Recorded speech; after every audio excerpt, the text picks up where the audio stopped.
Dan malam ini kita akan membahas tentang alamul malaikati, alam seputar para malaikat. Ma'asyiral muslimin yang dimuliakan Allah Subhanahu wa taala, kita tahu bahwa Allah Subhanahu wa taala berfirman di dalam Al-Qur'anul Karim, wa yakhluqu ma la ta'lamun. Dan Allah Subhanahu wa taala telah menciptakan makhluk yang kalian tidak tahu. Kita sangat yakin bahwa Allah Subhanahu wa taala menciptakan banyak makhluk selain manusia, selain jin dan selain malaikat. Kita tidak tahu, wallahu a'lam. Tapi yang jelas bahwa kita harus yakin Allah Subhanahu wa taala menciptakan banyak makhluk yang kita tidak tahu. Karena Allah mengatakan wa yakhluqu ma la ta'lamun. Dan Allah menciptakan makhluk yang kalian tidak tahu. Maka salah satu makhluk yang tidak bisa kita lihat ciptaannya, tetapi mereka bisa kita rasakan keberadaannya, adalah para malaikat.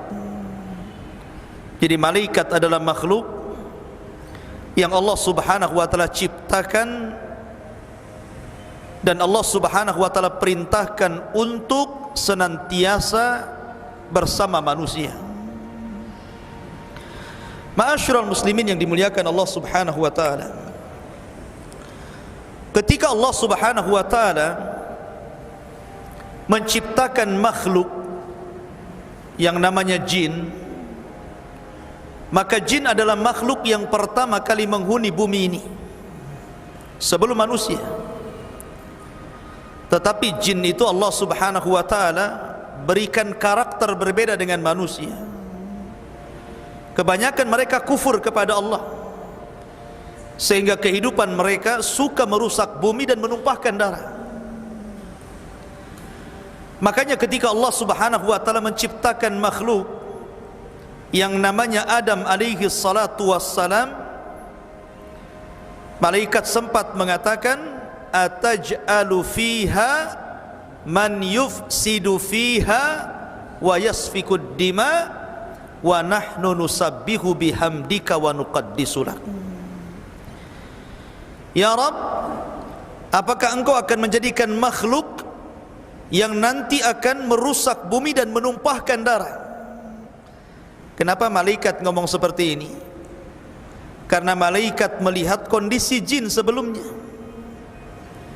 Makanya ketika Allah menciptakan Adam, dikiranya Adam itu sama dengan jin, akan merusak bumi, akan menumpahkan darah. Wa nahnu nusabbihu bihamdika wa nuqaddisu lak. Sementara kami ya Rabb, makhluk yang senantiasa bertasbih dan mujimu.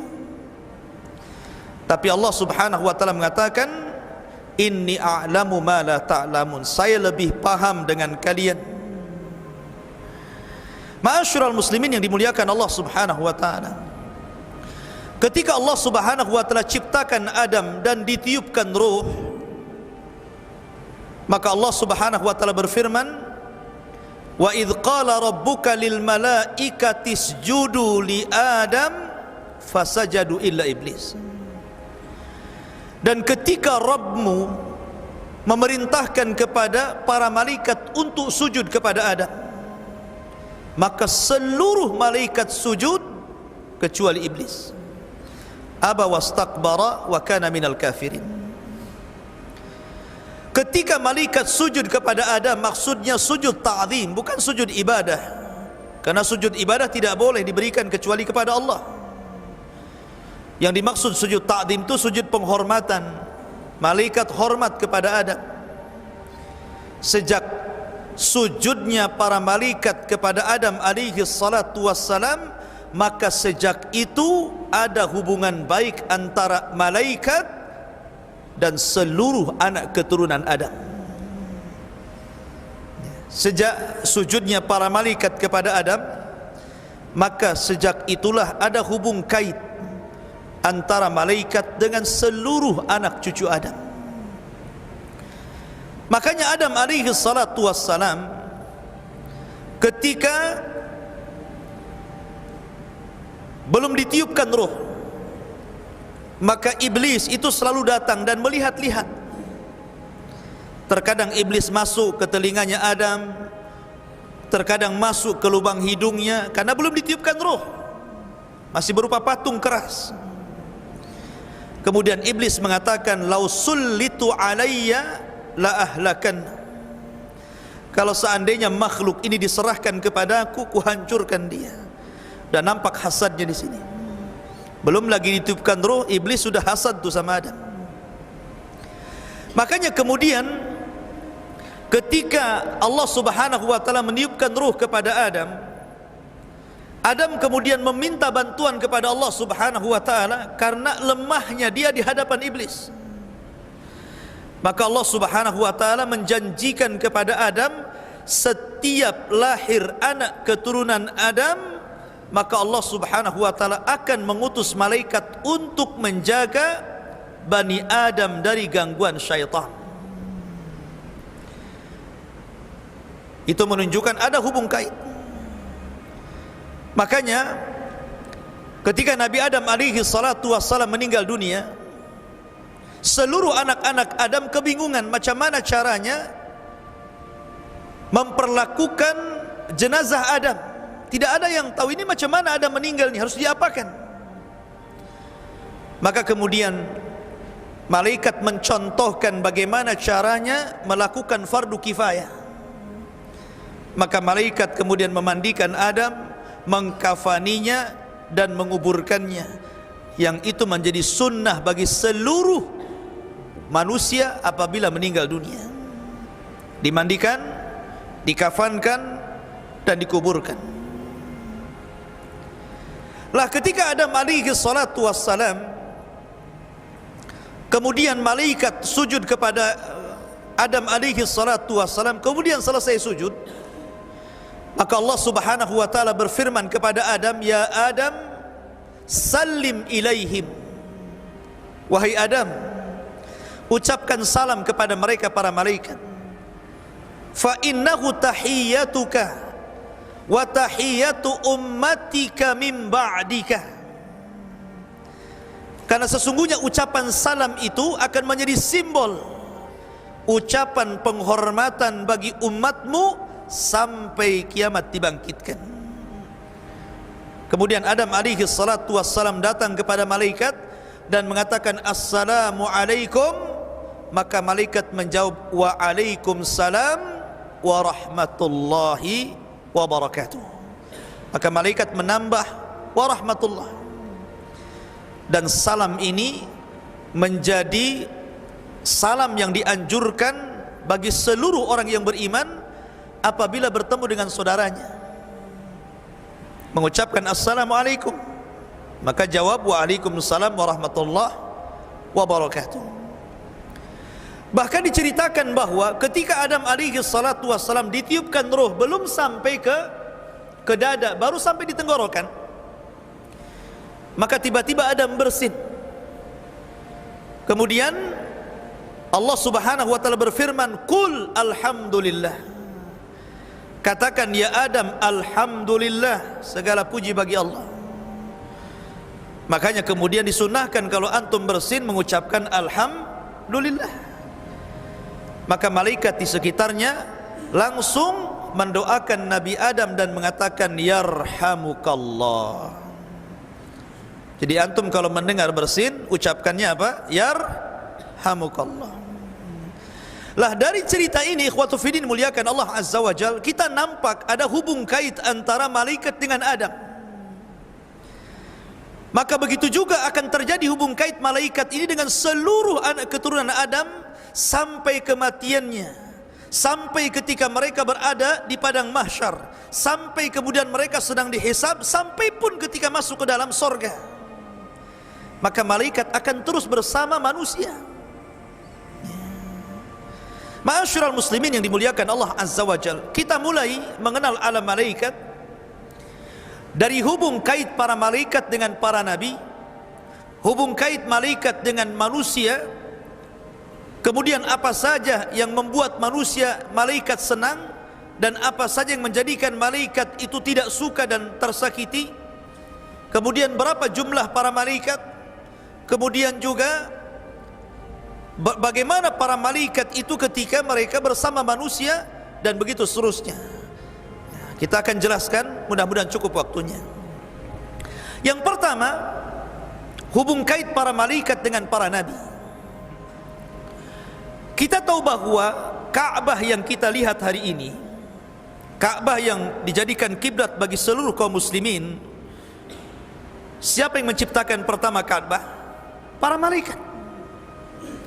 Malaikatlah yang pertama kali membangun Ka'bah. Makanya ketika Ibrahim alaihi salatu wassalam meletakkan Hajar dan juga Ismail, apa kata Ibrahim? Rabbana inni askantu min dzurriyyati biwadin ghairi di zar'in inda baitikal muharram. Ya Rabb, sesungguhnya kami letakkan anak keturunanku di sebuah lembah yang tidak ada tumbuhan di sisi rumahmu yang dihormati. Maksudnya Ka'bah. Saat itu tidak, Ibrahim belum membangun Ka'bah, ya kan? Kenapa Ibrahim mengatakan biwadin ghairi dizar inda baitikal muharram, di sisi rumahmu yang muharram, Ka'bah al-muharram? Maknanya Ka'bah sudah ada. Ibrahim meletakkan Ismail dan Hajar di situ. Cuman karena lamanya waktu, Ka'bah itu kemudian roboh sehingga tinggal pondasinya yang sudah terkubur tanah. Dari situlah kemudian Allah Subhanahu wa taala berfirman, wa id yarfa'u Ibrahimul qawaida wa Ismail. Dan ketika Ibrahim meninggikan Ka'bah, bukan membangun, karena pondasinya sudah ada, meninggikan Ka'bah dan putranya Ismail, karena memang Ka'bah sebelumnya sudah dibangun oleh siapa? Oleh malaikat. Ibrahim tinggal meninggikan saja dari pondasinya. Lah ada kisah yang menarik. Ketika Nabi Ibrahim kemudian pulang setelah meletakkan Hajar dan Ismail di Mekah, kemudian dia pulang ke Palestina. Dan Ibrahim sudah tua. Tiba-tiba Allah Subhanahu wa taala mengutus 3 malaikat yang menjelma anak-anak muda yang tampan, anak-anak muda yang kekar, datang ke rumah Ibrahim. Karena Ibrahim itu ma'ruf, orang yang pertama mengajarkan bagaimana cara menghormati tamu. Dan itu menjadi syariat kita, ya kan? Nabi SAW mengatakan, man kana yu'minu billahi wal yaumil akhir fal yukrim dhaifahu. Barang siapa yang beriman kepada Allah dan hari akhir, hormati tamunya. Siapa yang pertama kali mengajarkan cara menghormati tamu? Ibrahim. Dialah yang pertama kali mengajarkan bagaimana cara menghormati tamu. Jadi ketika 3 orang ini datang ke rumah Ibrahim, dia langsung menyembelih seekor kambing. Setelah itu memasaknya, kemudian menghidangkan di antara 3 tamu tadi. Rupanya jangan lagi memakan, nengok saja tidak. Dikasih minum juga sama, jangan lagi meminum, ditengok saja tidak. Malah tamu ini memperhatikan wajah Ibrahim. Jadi takutlah Ibrahim kalau ada tamu kayak gini. Coba saja antum ada tamu, antum suguhkan malah muka kita dilihat dia. Kasih minum, nengok kita gak takut. Jadi jangan-jangan penjahat kan begitu. Maka Ibrahim ketakutan, dia sudah tua, tamu ini muda-muda bisa saja melakukan kejahatan. Tapi kemudian belakangan Allah Subhanahu wa taala memberitahu bahwa 3 tamu itu adalah jelmaan dari Jibril, kemudian Mikail dan Malakul Maut. Setelah itu kemudian Ibrahim baru paham siapa yang dihadapannya itu. Kemudian Allah Subhanahu wa taala mengutus 3 orang ini dengan 2 tugas. Pertama tugas kepada Ibrahim, yang kedua tugas kepada keponakannya Ibrahim, Lut alaihi salatu wassalam. Adapun tugas kepada Ibrahim, Maka malaikat ini menghabar gembirakan bahwa Ibrahim akan punya anak namanya Ishak, lain ibu dengan Ismail. Kemudian yang kedua, setelah memberikan kabar gembira bahwa Ibrahim akan punya Ishak, maka 3 malaikat ini kemudian menuju negeri Sodom, negerinya kaum Lut. Karena mereka menjelma orang-orang laki-laki tampan, laki-laki yang kekar gitu kan, sehingga ketika masuk ke negeri Sodom, Lut itu punya anak perempuan yang selalu berjaga-jaga di perbatasan Sodom. Jadi kalau ada laki-laki masuk, disuruh pulang. Karena apa? Takut diperkosa oleh orang-orang Sodom. Laki-laki memperkosa laki-laki. Aneh ya? Harusnya laki-laki memperkosa perempuan kan gitu. Ini laki-laki memperkosa perempuan laki-laki gitu kan. Namanya kaum Lut, liwat. Bahasa kita kerennya LGBT lah ya gitu. Kemudian anak muda ini terus memaksa ingin bertamu kepada Lut alaihi salatu wassalam. Akhirnya karena mendesak, kemudian anak putrinya membawa 3 tamu yang tampan-tampan ini ke rumah Lut. Rupanya istri Lut ini berkhianat. Dia keluar dari rumah ngasih tahu kaum Sodom bahwa di rumah dia ada tamu laki-laki yang tampan-tampan. Oh, cepat kamu ke sana katanya. Datang segerombolan laki-laki, kemudian mengepung rumah Lut tuh, memaksa ingin masuk dan mengambil 3 anak muda tampan itu. Mereka enggak tahu kalau itu adalah malaikat gitu. Masa malaikat mau diperkosa? Ya kan? Coba. Akhirnya kemudian mereka karena memaksa itu membuka, mendobrak pintu. Lut sudah berusaha menahan pintu, tapi mereka meringsak masuk. Disitulah mereka baru paham.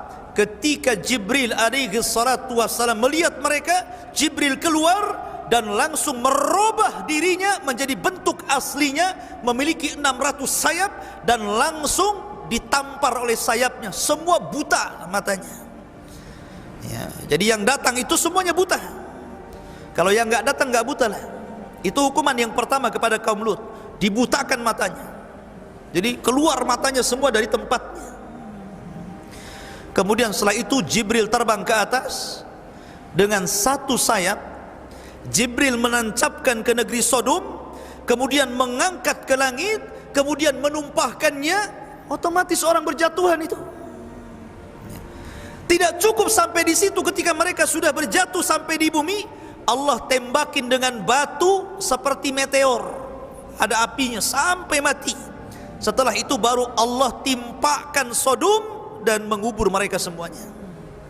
Dari sinilah kemudian Ali bin Abi Thalib radhiyallahu an mengambil istimbat hukum bagi para pelaku homoseksual, bahwa mereka bukan dirajam, tetapi mereka dibawa ke atas bukit atau ke atas gedung, kemudian dilempar, setelah itu dirajam dari atas. Seperti Jibril memperlakukan negeri Sodom, dinaikkan dulu, kemudian diruntuhkan, baru ditembakin batu. Begitu ya. Tapi ini tugas pemerintah, bukan tugas antum. Nanti antum tangkepin pula itu orang-orang di jalan itu ya, dibawa ke yang tinggi, dilempar-lemparnya ya. Ma'asyiral muslimin yang dimuliakan Allah Azza wa Jalla. Lah dari sini ikhwatu fillah, di sini ada hubung kait malaikat dengan Nabi Lut, dan ada hubung kait malaikat dengan Ibrahim. Kemudian kisah yang lain, kisah Nabi Daud alaihi salatu wassalam, raja kedua Bani Israel setelah Talut, Daud, kemudian Sulaiman. Itu 3 raja Bani Israel. Nabi Daud alaihi salatu wassalam terkenal ahli ibadah. Makanya kesehariannya Daud itu menjadikan 1 hari untuk melayani rakyatnya, 1 hari untuk memfokuskan ibadah dia dengan Robnya, dan 1 hari untuk mengurus keluarganya. Jadi Daud membagi 3 tuh. 1 hari untuk melayani rakyatnya, setelah itu 1 hari besoknya dia fokus untuk ibadah kepada Rabbnya, 1 hari berikutnya baru dia melayani keluarganya. Jadi kalau dia sedang fokus ibadah atau sedang melayani keluarga, datang kaumnya mengadu, tidak akan direken sama Daud alaihi salatu wassalam. Kenapa? Karena ada waktu harinya. Sampai suatu ketika ada dua orang yang bertengkar tuh, ingin cepat diselesaikan masalahnya, datang kepada Nabi Daud pada hari di mana Daud sedang beribadah kepada Allah. Daud tidak peduli, kenapa? Nunggu 3 hari lagi lah. Ini hari saya beribadah, jangan diganggu. Maka akhirnya Allah subhanahu wa ta'ala mengutus 2 malaikat menguji Daud. Dengan cara apa? 2 malaikat ini menjelma 2 orang yang sedang bertengkar, kemudian naik pagarnya istana Daud. Padahal dikunci itu, pagarnya tinggi, orang nggak bisa masuk, ya kan? Nggak ada orang yang bisa masuk dan meloncat pagar. Jadi ketika 2 orang jelmaan malaikat ini meloncat pagar, otomatis Daud takut lagi itu. Nggak ada orang yang bisa meloncat pagar, kenapa orang ini bisa gitu kan? Ketakutan Daud gitu kan? Maka kedua orang ini mengatakan, wahai Daud, kami ini orang yang sedang bertengkar, tolong damaikan kami. Akhirnya kemudian Nabi Daud akhirnya sudah reda dan mengatakan, ada apa dengan kamu? Kemudian orang ini mengatakan, saya punya begini, orang ini begini. Tapi Daud kemudian tergesa-gesa memberikan jawaban. Harusnya seorang mufti harus hikmah dalam menjawab. Kenapa? Karena ketika kita menjadi seorang hakim kemudian memutuskan perkara, tidak boleh sembarangan, sebab dampaknya nanti bahaya. Makanya harus hikmah. Hikmah itu terdiri daripada ilmu, kehati-hatian dan kelembutan. Itu namanya hikmah, ya. Tetapi Daud tergesa-gesa, makanya Allah tegur ketika itu. Dari kejadian ini Daud sudah tidak membagi lagi harinya. Dia fokus untuk menjadi hakim yang adil kepada rakyatnya. Dari sini menunjukkan apa? Ada hubung kait malaikat dengan Nabi Daud alaihi salatu wassalam. Kemudian cerita berikutnya, cerita tentang kisah Maryam dan Zakaria. Kita tahu bahwa Nabi Zakaria ini pamannya Maryam, dan Maryam ini terlahir dari keluarga Imran. Dan keluarga Imran ini keluarga penghuni Baitul Maqdis. Karena solehnya, maka Allah subhanahu wa ta'ala cantumkan dalam satu surat namanya Al-Imran. Keluarga Imran punya anak namanya Maryam. Maunya laki-laki tapi keluar perempuan, gitu kan? Karena dia sudah bernazar kalau punya anak diserahkan ke Baitul Maqdis untuk mengabdi, ya sudahlah, perempuan pun tak apa-apa gitu kan. Diserahkan ke Baitul Maqdis dan dirawat oleh Nabi Zakaria pamannya. Anehnya, Maryam ini nggak pernah keluar dari mihrabnya, ya. Dia beribadah sejak kecil, dia beribadah sampai dia gadis. Subhanallah. Karena ibadahnya itulah Allah perhatikan rizkinya. Setiap kali Zakaria masuk ke mihrabnya, sudah ada makanan di situ. Dan makanannya aneh. Makanan yang harusnya di musim dingin ada di musim panas, makanan yang harusnya ada di musim panas ada pula di musim dingin. Dari sini Zakaria berpikir, usia saya sudah 100 tahun, istri saya sudah 90 tahun, belum punya anak. Kalau Allah tidak mustahil memberikan makanan musim panas ada di musim dingin, makanan musim dingin ada di musim panas, maka kalau saya terus meminta keturunan, bukan mustahil Allah juga akan memberikan kepada saya. Dari situlah kemudian Zakaria berdoa, maka datanglah Jibril memberi kabar bahwa istri Zakaria telah mengandung Yahya. Lihat bagaimana hubung kait malaikat dengan Nabi Zakaria. Padahal usianya sudah 100 tahun, istrinya 9 tahun, itu kan sudah tua ya. Coba saja bapak-bapak nanti kalau usia 100 tahun, coba ngaca kayak apa mukanya, ya. Kan sudah tua dah. Secara logika dokter pun nggak ada yang mengatakan umur segitu punya anak. Apalagi Allah mengatakan wa mra'atuhu akir, artinya bahwa istrinya mandul gitu kan. Tapi kuasa Allah keduanya memiliki punya anak. Dari sini menunjukkan tidak ada yang mustahil bagi Allah. Jangan putus asa, nggak punya anak, berdoa, nanti Allah kabulkan. Di sini ada hubung kait antara malaikat dengan Nabi Zakaria dan Maryam. Kemudian hubung kait para malaikat dengan Rasul kita yang mulia alaihi salatu wassalam. Ketika Nabi sallallahu alaihi wasallam diangkat menjadi nabi dan rasul, kita tahu sebelumnya langit itu penuh dengan jin. Langit itu penuh dengan jin. Setiap hari jin itu naik ke langit untuk mencuri dengar wahyu yang diwahyukan Allah kepada para malaikat, supaya apa yang terjadi di bumi Allah tugaskan malaikat itu. Jadi jin itu mencuri dengar. Tapi setelah Rasul diutus jadi nabi dan rasul, maka langit diamankan oleh Allah. Kenapa?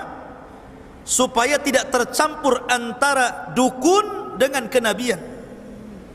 Maka Allah amankan langit, tidak ada lagi jin yang naik, karena bintang difungsikan untuk menembaki jin yang naik ke langit. Dari situ menunjukkan bahwa ada hubung kait antara malaikat dengan Rasul, karena malaikat disuruh menjaga langit dan memfungsikan bintang untuk melempari jin. Bahkan setelah kemudian Nabi SAW hijrah dari Mekah ke Madinah, 2 tahun setelahnya ada satu perang namanya Perang Badar. Perang Badar ini bermula ketika kafilah Abi Sufyan membawa dagangan dari Mekah menuju Syam, dan rute jalan dari Mekah ke Syam itu tidak bisa kecuali harus melewati Madinah. Tidak ada jalan lain, harus rutenya Madinah. Makanya ketika Rasul mendengar ada kafilah dagang Abu Sufyan, senang dia. Kemudian dia mempersiapkan pasukan Muhajirin dan Ansor sebanyak 314 orang. Kita akan merampas hartanya Abu Sufyan, karena mereka telah merampas harta kita di Mekah dulu. Berangkat yang 314 menghadang kafilah Abu Sufyan. Abu Sufyan cerdas. Dia mendengar bahwa mata-matanya melaporkan bahwa Rasul sudah membawa pasukan dan hendak merampas dagangannya. Segera dia mengutus orang untuk melaporkan kejadian kepada Abu Jahal yang ada di Mekah. Berangkat tuh ini orangnya Abu Sufyan ini. Sampai di Mekah dikasih tahu Abu Jahal, marah Abu Jahal. Akhirnya mempersiapkan pasukan besar untuk melawan Nabi SAW. Berangkat 1000 pasukan dari Mekah, kemudian bertemu di Badar. Rasul adalah manusia sama seperti kita, Abdullah, hamba Allah.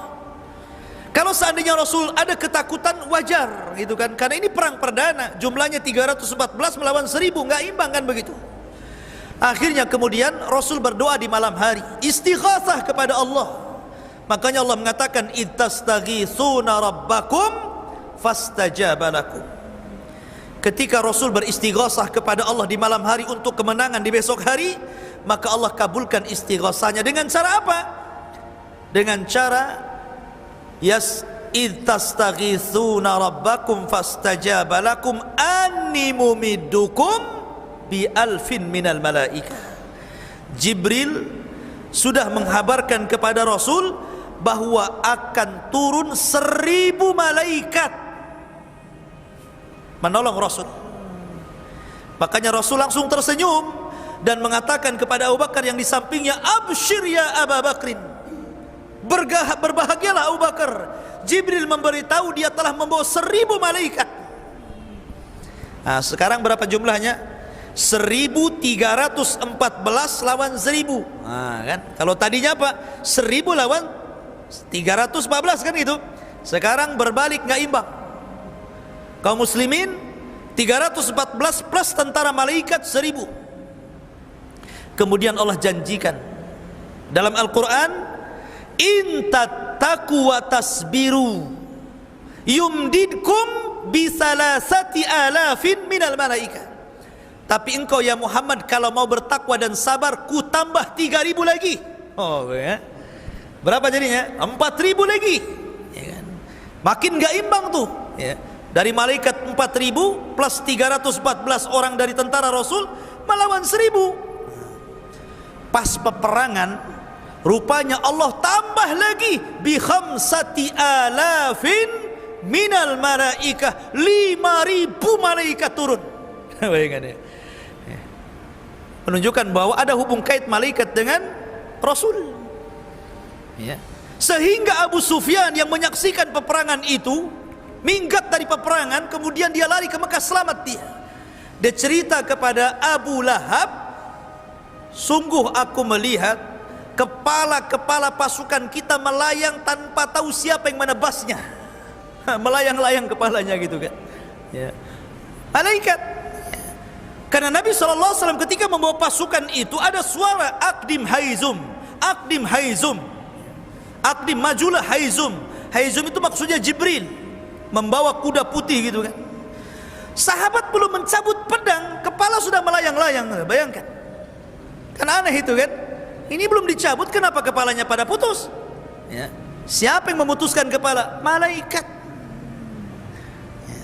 Makanya ikhwatu ini muliakan Allah subhanahu wa ta'ala, ketika selesai perang, Abbas bin Abdul Muttalib itu salah satu tawanan Rasul, karena dia belum masuk Islam. Ya. Dia ikut pada tentara orang Quraisy. Kena tangkap dia, jadi tawanan Rasul, diikat Abbas bin Abdul Muttalib, walaupun belakangan masuk Islam kan. Ditanya sama Rasul, siapa yang menawanmu? Sahabat yang di sampingnya, ana ya Rasulullah. Kata Abbas, bukan kamu katanya. Yang menawanku adalah orang yang sangat kekar, membawa kuda putih dan pakaian putih, di tangannya pedang yang mengkilat. Kata Rasul, ya Abbas, innahul malaika. Wahai Abbas, itulah malaikat. Gitu kan? Menunjukkan apa? Ada hubung kait malaikat dengan Rasul. Ya. Itu namanya hubung kait para malaikat dengan para nabi. Kemudian ada hubung kait para malaikat dengan orang-orang yang beriman, karena tidak mesti dengan nabi. Malaikat juga ada hubung kait dengan orang-orang di luar para nabi. Contoh, ada seorang sahabat namanya Usaid ibn Hudhair. Usaid ibn Hudhair. Dia sedang baca Al-Quran, dia sholat malam, kemudian baca Al-Quran dikeraskan, di sampingnya anaknya sedang tidur, kemudian di sampingnya ada kuda yang sedang diikat. Setiap dia membaca Al-Quran, kuda ini ngamuk, bergerak-gerak gitu kan, meringkik-ringkik. Tapi kalau dia hentikan baca Qurannya, berhenti juga kuda itu. Dia baca lagi, ngamuk lagi kudanya. Dan tiba-tiba langit itu ada awan dan bercahaya, ya, di atasnya itu. Karena dia takut dengan anaknya, akhirnya dihentikan sholatnya. Kemudian besok harinya dia bercerita kepada Rasul dan mengatakan, ya Rasulullah, semalam saya sholat malam, saya membaca Quran, terjadi begini-begini. Maka Rasul mengatakan, seandainya kau lanjutkan bacaan Quranmu, maka para malaikat akan turun dari langit dan menyaksikan bacaan. Menunjukkan apa? Ada kaitan malaikat dengan Usaid bin Hudhair. Kemudian contoh yang lain juga, Talha bin Ubaidillah dalam perang Badar atau perang Uhud ke perang Badar gitu, lupa saya. Dia terkena panah badannya. Ya. Namanya manusia kalau terkena panah, ketancap panah gitu kan, dicabut otomatis kan meringis gitu kan. Minimal berteriak aduh kan begitu. Jadi dia terkena panah, pas dicabut dia ngomong aduh sakit gitu kan. Kata Nabi SAW, ya Talha, lau qulta bismillah la rafa'atkal malaikatu wan nasu yanzurun. Ya Talha, kalau tadi kamu tidak mengucapkan aduh tetapi mengucapkan bismillah, sungguh malaikat akan mengangkatmu dan manusia akan memandang dirimu. Ini menunjukkan fadilah bismillah namanya. Tapi sini ada hubung kait antara malaikat dengan siapa? Dengan Talha. Ya. Jadi malaikat itu ada hubung kait dengan manusia. Sampai pun kepada kita yang bukan Rasul, bukan sahabat, hanya orang biasa gitu kan, malaikat akan bersama kita. Termasuk di masjid ini, di Masjid Muhajirin ini. Kata Nabi SAW, majtama'a qaumun fi baitin min buyutillah yatsluna kitaballah wa yatadarasunahu illa nazalat alaihimus sakinah wa ghasyiyatuhumur rahmah wa haffathumul malaikah wa dzakarallahu fi man indah. Siapa yang berkumpul di salah satu rumah dari rumah Allah, dibacakan Quran, dibacakan hadis Nabi, dipelajari Quran dan hadis Nabi tersebut, kecuali turun padanya rahmat dan ketenangan, wa haffathumul malaikah.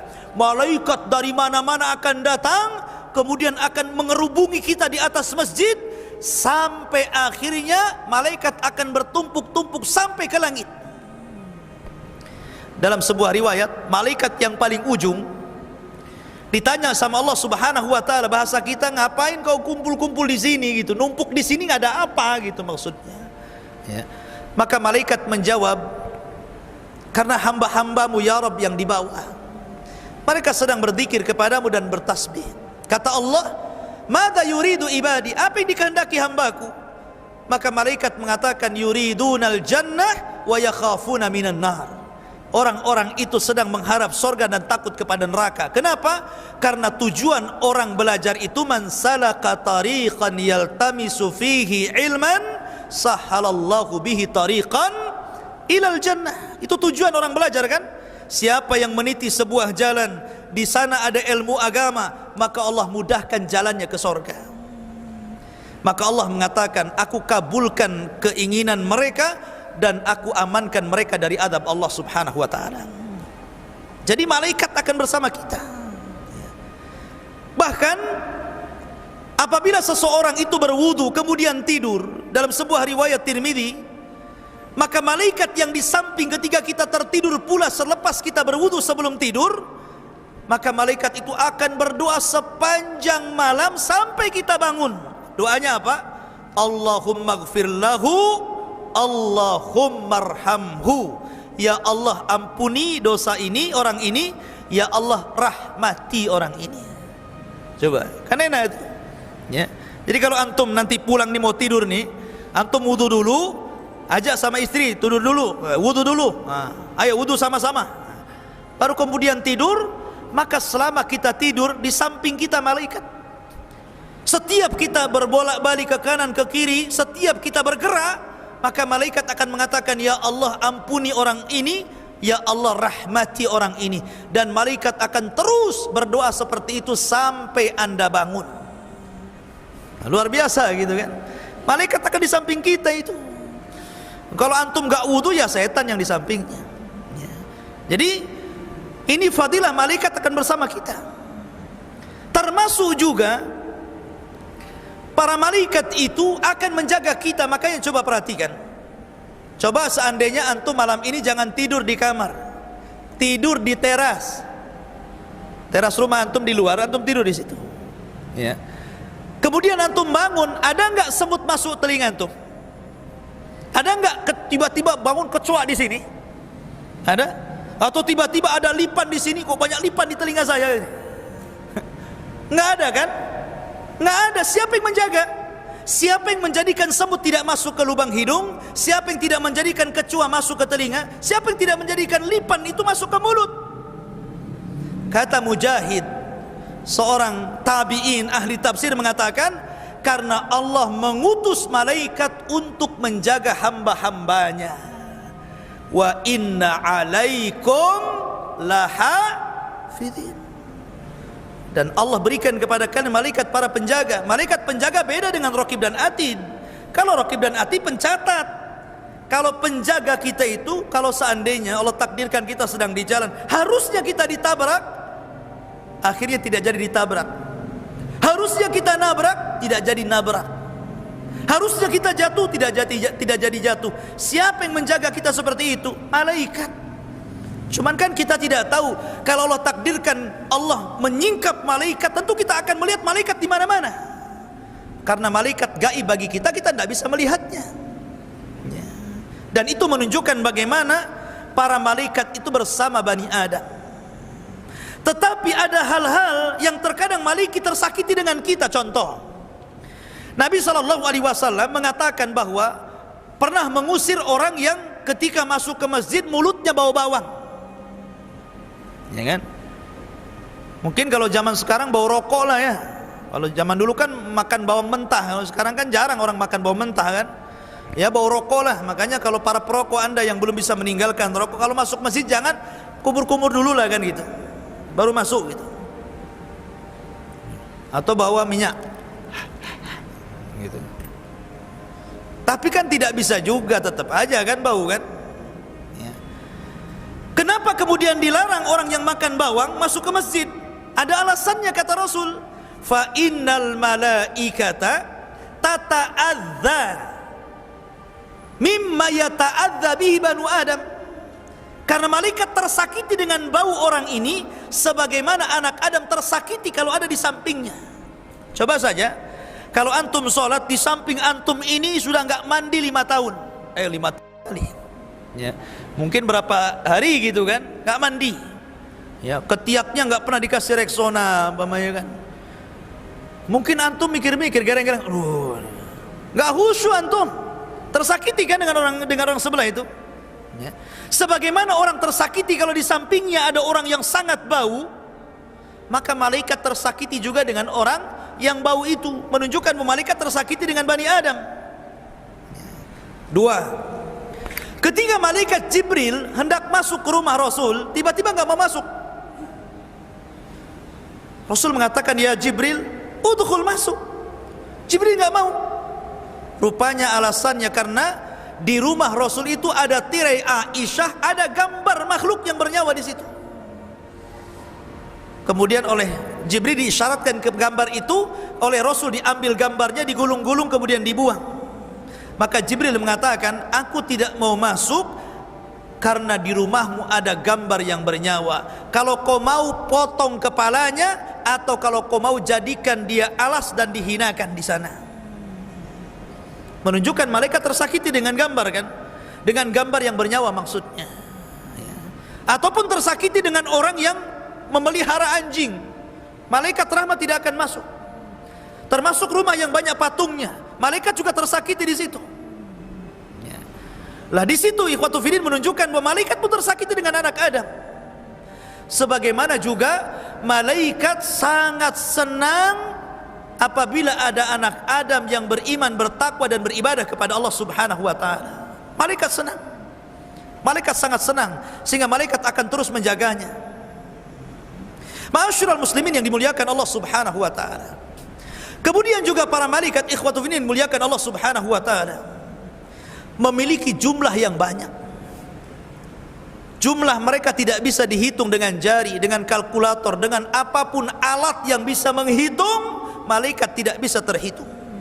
Saking banyaknya. Dan itu dilihat oleh Rasul ketika Rasul Mi'raj ke langit, kemudian sampai di satu tempat namanya Baitul Ma'mur. Baitul Ma'mur itu Ka'bahnya para malaikat. Setiap hari 70.000 malaikat tawaf di Baitul Ma'mur. Kalau Ka'bahnya manusia, ya Ka'bah di Mekah. Kalau Ka'bahnya malaikat, namanya Baitul Ma'mur. Kata Ibnu Katsir, Ka'bahnya malaikat itu sejajar dengan Ka'bahnya manusia di bumi. Jadi kalau jatuh menimpa Ka'bah yang ada di bumi, sejajar. Ya. Menunjukkan bahwa mereka punya Ka'bah. Lah Rasul ketika Mi'raj melihat setiap hari ada 70.000 malaikat tawaf, habis itu keluar dan tidak kembali. Ada yang mengatakan diwafatkan. Jadi hidupnya satu hari saja diciptakan 70.000, masuk ke Baitul Ma'mur tawaf, habis itu diwafatkan. Ada yang mengatakan entah kemana perginya. Kemudian masuk lagi malaikat yang baru dengan jumlah yang sama. Hari itu juga keluar, besoknya masuk lagi dengan jumlah yang sama. Hari itu keluar, kemudian besoknya malaikat baru dengan jumlah yang sama. Begitu setiap hari. Coba Anda bayangkan berapa tuh jumlahnya tuh. Makanya Rasul mengatakan setiap satu jengkal di langit itu ada malaikat yang sedang menata saf dalam rangka beribadah kepada Allah Azza wa Jalla. Jumlah mereka banyak, ya kan? Dan di antara ikhwatu fiddin, walaupun jumlah itu para malaikat, mereka sudah dibagi-bagi tugas. Bukan mereka sesuka hati, tidak. Mereka sudah dibagi tugas oleh Allah Azza wa Jalla dengan seluruh tugas yang ada di alam semesta ini. Ada malaikat yang tugasnya menurunkan wahyu saja seperti Jibril. Ada malaikat yang tugasnya ngirim hujan seperti Mikail. Mikail tidak sendirian, ada malaikat-malaikat yang lain yang membantunya. Makanya ada satu kisah dalam Sahih Muslim kalau tidak salah, Nabi SAW menceritakan tentang dua orang yang memiliki dua kebun. Tiba-tiba ada awan. Awan ini berjalan sampai ke atas kebunnya seseorang. Tiba-tiba mengeluarkan hujan. Anehnya hujan itu hanya ada di kebun itu saja. Jadi kebunnya luas, ya, tapi hujannya hanya di situ saja. Ini satu petak gitu kan. Ini banyak kebun orang, tapi awan itu hanya menghujani petak itu saja. Dan memanggil-manggil nama orang pemilik kebun itu dari atas. Jadi orang yang mengikuti awan itu dari belakang penasaran, kenapa awan itu asik di situ saja? Setiap ada awan di situ lagi gitu kan, dan tidak menghujani kebun sekitarnya. Akhirnya kemudian dia bertanya kepada penghuni kebun itu yang memiliki, siapa namanya? Si Anu. Rupanya persis apa yang ia dengar namanya dengan apa yang ia dengar dari langit. Kemudian ditanya, amalanmu apa gitu kan? Kok bisa kebunmu selalu dihujani? Maka dia mengatakan, karena aku jadikan hasilku 3 bagian. 1 bagian untuk bibit, 1 bagian aku infakkan, 1 bagian untuk keluargaku setiap panen. Ya. Dari sini menunjukkan ma naqasa min mali sadaqah, tidak mungkin berkurang harta yang disedekahkan. Bahkan Al-Imam Ibnu Katsir rahimahullahu taala menyebutkan satu riwayat dari Ibnu Asakir. Ibnu Asakir tentang kisah seorang laki-laki, seorang peniaga, pedagang orang Damaskus, orang Damaskus, ya. Dia jadi kalau membawa dagangan itu ke daerah namanya Zabadan, jauh, harus melintasi padang pasir. Di rumah dia di Damaskus, tempat jualan dia di satu tempat namanya Zabadan. Jadi kalau dia membawa dagangan itu, dia harus menyewa orang-orang, mungkin zaman sekarang ini travel gitu kan, untuk membawa barangnya sampai di Zabadan.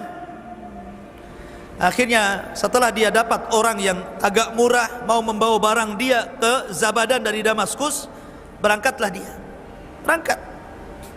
Sampai di tengah jalan, kemudian travelnya ini nawarkan, gimana kalau kita cari jalan yang lebih pendek ke Zabadan, jangan cari jalan yang ini katanya. Akhirnya disepakati boleh juga, biar cepat sampai. Akhirnya dialihkan jalannya yang biasa ke yang tidak biasa. Rupanya tersesat di padang pasir. Setelah tersesat di padang pasir, orang ini melihat sepanjang jalan banyak tengkorak manusia. Ada tengkorak kaki, ada tangan, ada kepala, ada ini. Mulai nggak enak nih. Jangan-jangan travel ini rampok pula ini katanya. Karena sudah nggak enak dia. Kok banyak mayat manusia di sini? Ya. Akhirnya betul, tiba-tiba dihentikan sama travelnya itu. Kemudian travel ini langsung membawa pedang, diacungkan. Mungkin kamu sudah tahu siapa saya. Oh, rupanya betul nih travel rampok ini kan. Ya. Mungkin sudah tahu kamu siapa saya. Ya, rupanya orang gila. Orang gila sekarang kan banyak itu ngejar-ngejar ustadz tuh. Ya kan? Akhirnya kemudian, ya, setelah itu sang pedagang yang soleh ini mengatakan, kalau kau mau ambillah dagangan ini, tapi jangan bunuh saya, biarkan saya pulang katanya. Kata rampok ini, semua orang yang kurampok persis ucapannya dengan kamu. Ya. Tapi saya nggak lepaskan, tetap saya bunuh katanya. Akhirnya dia mengatakan, ya sudah, kalau nggak ada jalan lain, kasihlah waktu. Entah beberapa menit saya ingin sholat. Ya. Akhirnya dia cepat-cepat tayamum, kemudian sholat. Namanya sholat di bawah kilatan pedang, kira-kira bisa baca nggak? Lupa semua lah kan begitu. Coba antum sholat, kemudian habis itu mau ditembak gitu kan, lupa Fatihah saja lupa. Diem aja gini kan. Ini apa yang mau dibaca gitu kan? Karena habis ini mau dibunuh masalahnya. Ya. Tapi Allah Subhanahu wa Ta'ala ilhamkan. Ada satu ayat tiba-tiba terlintas di kepalanya. Ayat apa itu? Amma yujibul mudtarra idza da'ah wa yaqsifus su wa yaj'alakum khulafa'al ar'a ilahum ma Allah. Tiba-tiba terlintas ayat ini, langsung dia dibaca. Karena apa? Sudah ngeblank, nggak tahu apa yang dibaca. Tiba-tiba terlintas ayat ini. Ayat ini saja yang dibaca sama dia. Amma yujibul mudtarra idza da'ah, diulang-ulang gitu kan. Tiba-tiba malaikat yang ada di langit yang keempat mendengar. Amma yujibul mudtarra, siapa lagi yang akan mengabulkan doa orang yang kesulitan kalau bukan Allah? Itu maknanya ayat itu. Malaikat yang di atas dengar tuh. Langsung diutus oleh Allah untuk menyelamatkan orang ini. Kemudian dibawanya kuda putih dengan jubah putih dengan pedang yang ada di tangan. Tiba-tiba dari kejauhan memacu kuda ini, tiba-tiba langsung menebas rampok, hilanglah kepalanya. Kemudian pedagang yang soleh mengatakan, siapakah? Dia mengatakan, saya al-malaku minal malaika arsalani Allah. Saya malaikat dari malaikat. Allah yang mengutus saya aku mendengar doamu dari lapisan langit yang keempat, aku segera datang. Kata Imam Ibnu Katsir rahimahullahu ta'ala, terkadang orang-orang yang bertakwa, orang-orang yang senantiasa saleh dan salehah, dalam kondisi mungkin dia sangat memerlukan bantuan, maka Allah akan kirimkan para malaikatnya untuk membantu. Itulah malaikat. Ma'asyiral muslimin yang dimuliakan Allah Subhanahu wa taala, makanya malaikat itu bukan hanya menyertai kita di dunia, sampai di kuburan datang mungkar nakir, tanya pula siapa Rabbmu, siapa nabimu, apa agamamu, gitu kan.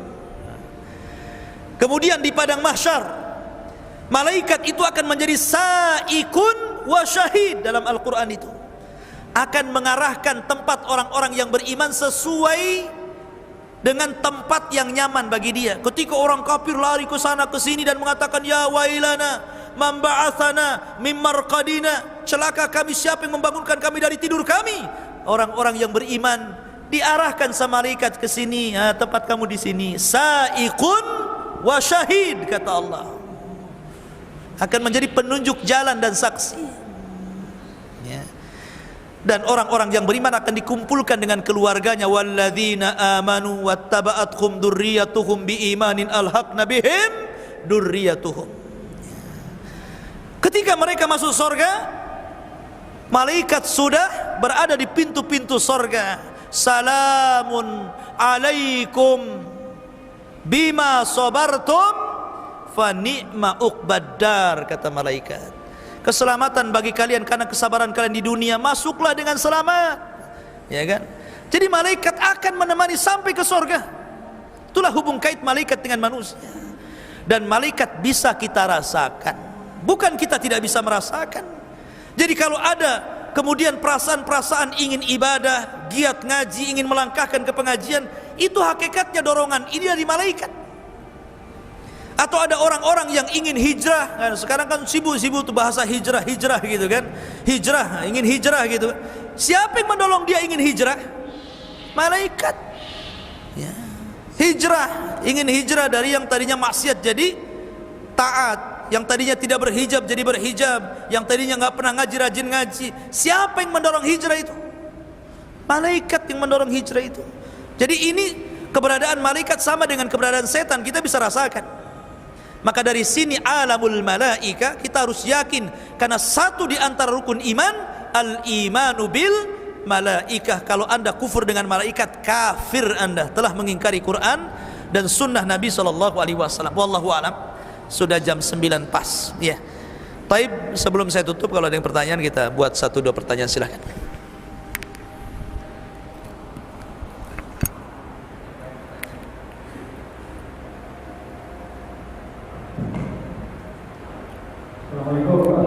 Waalaikumsalam. Ini pertanyaan sama minta penjelasan juga menyangkut masalah apa yang Pak Ustaz tadi, bahwa kalau rumah itu ada benda yang bertentangan, itu malaikat tidak mau masuk ke dalam rumah kita. Nah, pertanyaan saya, benda yang berjamaah itu apa? Terus adanya di rumah itu ada patung ataupun mainan-mainan yang jenisnya seperti binatang, apakah itu dikatakan sama juga benda-benda yang sifatnya yang bernyawa, malaikat tidak masuk. Terima kasih. Assalamualaikum warahmatullahi wabarakatuh. Waalaikumsalam warahmatullahi wabarakatuh. Iya, ahsan. Ya, banyak riwayat yang menyebar di beberapa riwayat Bukhari, Muslim, Abu Daud, banyak di kitab-kitab Sunan. Hadis-hadis Nabi SAW yang mencela tentang orang-orang yang menggambar. Bahkan Rasul mengatakan asyaddun nas adzaban al-musawwirun, kata Rasul. Yang paling dahsyat siksaannya pada hari kiamat adalah para pelukis. Maksudnya pelukis yang melukis makhluk yang bernyawa, melukis manusia, melukis kucing, melukis gajah, pokoknya yang bernyawa. Tapi kalau melukis pemandangan gak apa-apa, ya. Tetapi batasannya yang tidak boleh dilukis itu adalah kepala. Makanya Rasul mengatakan as-surat al-ras, as-suratu huwa ar-ras. As-suratu hiya ra's. Jadi gambar itu adalah kepala. Makanya kalau seandainya orang menggambar tapi kepalanya nggak jelas gitu kan, blong gitu saja, nggak ada mata, nggak ada apa, nggak ada masalah, karena nggak nampak gambar. Atau kalau orang gambar manusia tapi nggak ada kepalanya, kepalanya diganti kelapa begitu kan, ya nggak apa-apa gitu kan. Ya. Jadi yang jelas nggak ada kepalanya gitu kan. Atau antum kalau ada gambar dicoret-coret kepalanya gitu. Jadi yang dimaksud hadis tadi, malaikat tersakiti gambar yang bernyawa itu maksudnya gambar-gambar yang bernyawa seperti foto-foto keluarga gitu kan, dipajang-pajang. Sebaiknya tidak dipajang. Kalau memang sayang gitu kan, tidak mau dibuang, dialbumkan saja Pak. Beli album taruh gitu kan ya, taruh di laci ya.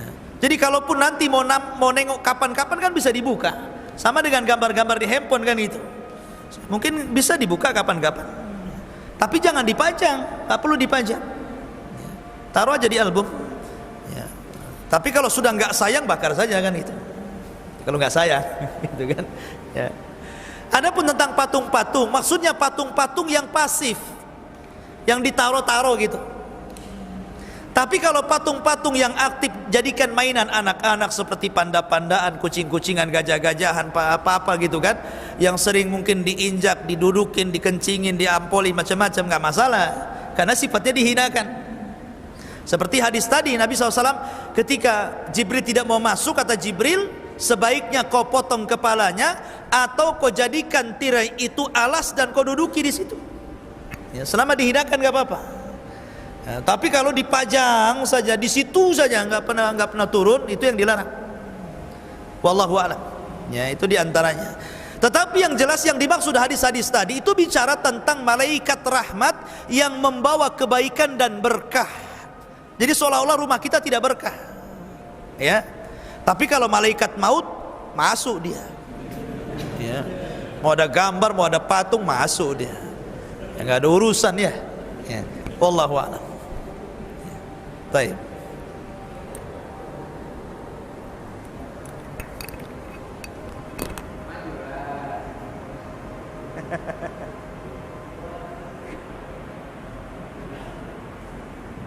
Tadi kedua tanya.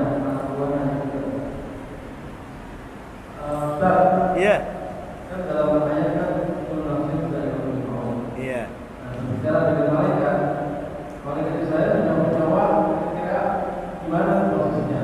Apakah terakhir artinya dan siapa yang menjawab ya? Terima kasih. Assalamualaikum warahmatullahi wabarakatuh. Iya, pertanyaan, siapa yang mencabut nyawa? Malaikat pencabut nyawa. Ya Allah yang mencabut. Ya. Dan dia adalah malaikat yang terakhir diwafatkan.